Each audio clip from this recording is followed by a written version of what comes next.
Nagluto yung mama ko ng pansit bihon. Bigla tuloy ako nag-crave ng fried chicken kaso pagbukas ko ng ref, tokwa yung lumitaw. Pero pwede na yon. Nag-iwan na nga ako ng bawang dito. Tapos yung tokwa natin, 4 na piraso, iniwa ko ng cubes na maliliit. The best kasi to kapag piprito mo siya tapos lalagyan mo ng flavor, mas malalasahan mo. Timplahan na nga natin ng paminta yung tokwa, iodized salt, at saka yung paborito kong garlic powder. Tapos cornstarch. Yung tamang makot lang lahat ng tokwa natin. Parang ganyan. Tapos iprito na natin to. Huwag agad galawin. Kasi baka mahulog yung mga cornstarch. Haluin natin kapag nakailang segundo na. At pag ganito ng itsura, hanguin na natin. Ito nga pala lahat na nagawa ko. Marami-rami rin. Same pan. Nag-iwan lang ako ng konting mantika para hindi masunog yung butter natin. Ilagay na natin yung bawang bago matunaw lahat. Pag nangamoy na, lagay mo na yung toyo ng jowa mo para mabawasan naman. Mekos-mekos natin.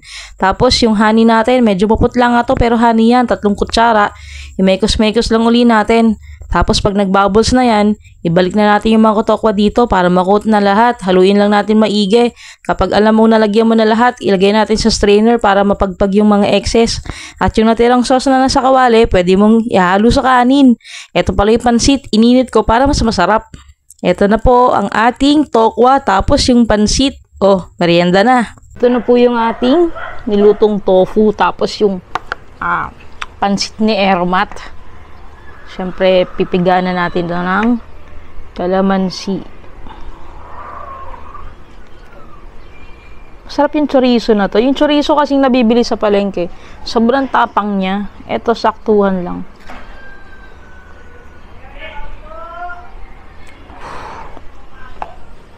Tapos, chopstick tayo. Siyempre, to the rescue na lang yung tinidor kapag hindi kinaya.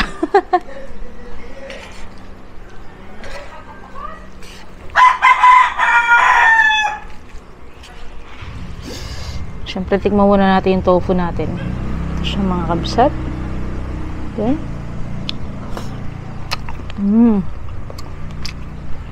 Manamis na miss.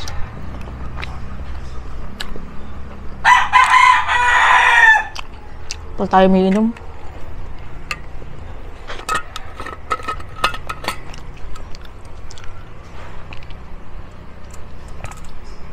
Maganda sana kulay nito kung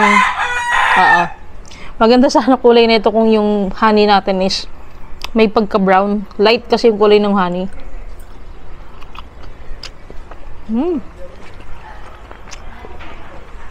Po.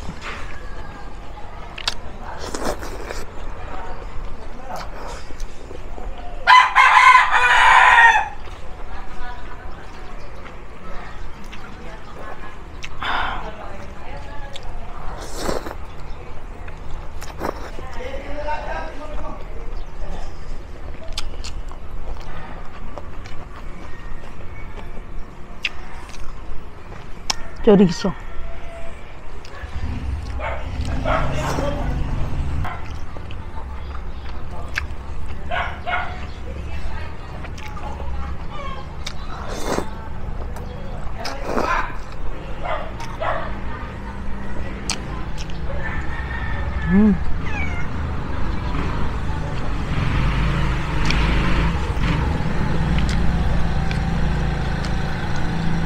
Sarap.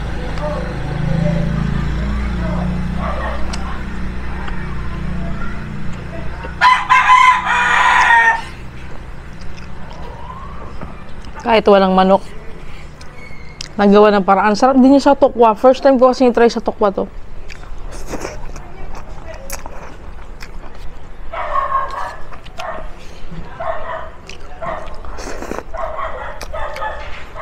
Alam niyo naman, lagi nating alternative kundi itlog, tokwa. 'Di ba?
Masarap.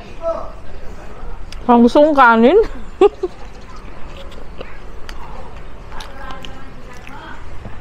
Walang halong biro. Bagay ito sa mga mahilig uminom, tong tokwa na to.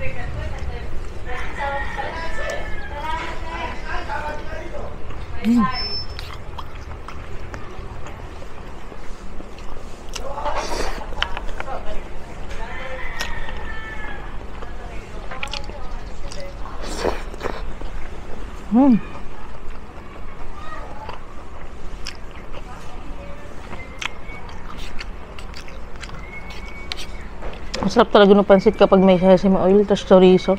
Dati ayoko yung chorizo eh.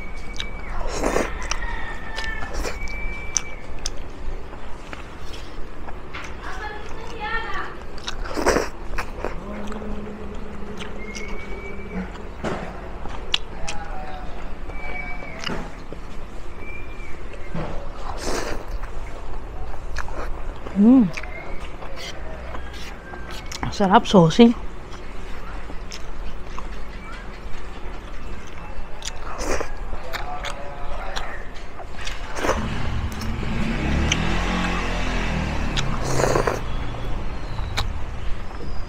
Kaya lang, mahirap na siyang kuhanin.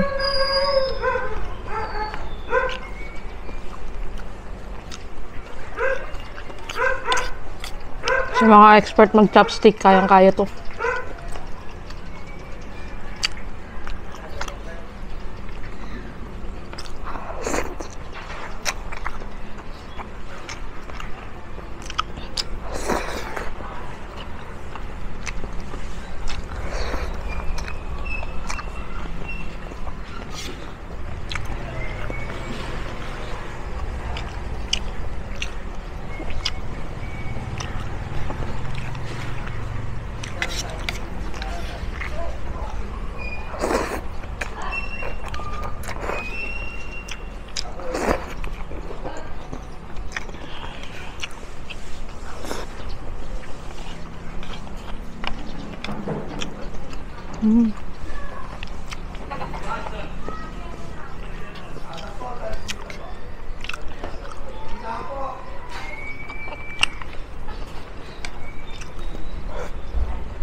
Mas masarap siya kasi hindi sobrang laki yung cut niya.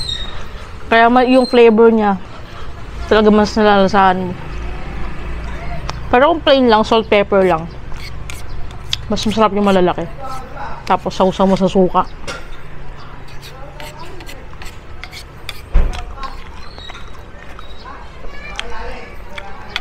Kailangan na natin ng tulong. Tulong ng ating kutsarang malalim.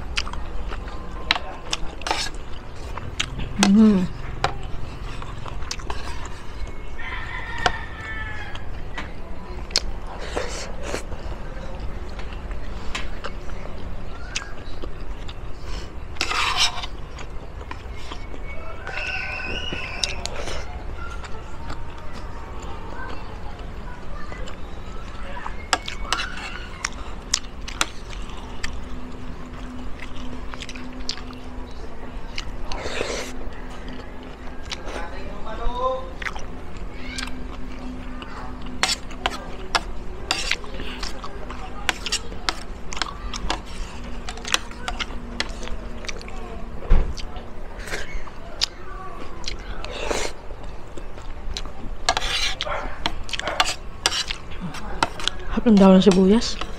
Pero dinamihan ko.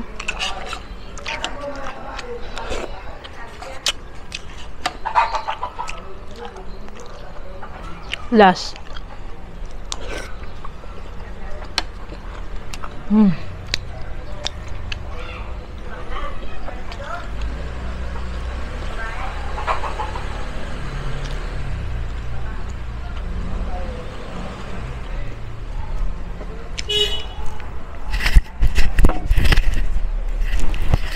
Oh. Pumasok pala yung mic sa loob. Diyos mio, baka din nyo ko narinig.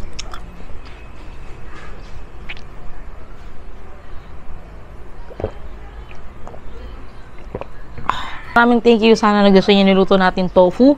And kung gusto nyo malaman paano niluto ni Mama yung pansit, syempre punta na kayo sa kanyang channel bukas. Kinabukas ang pagka-upload nito.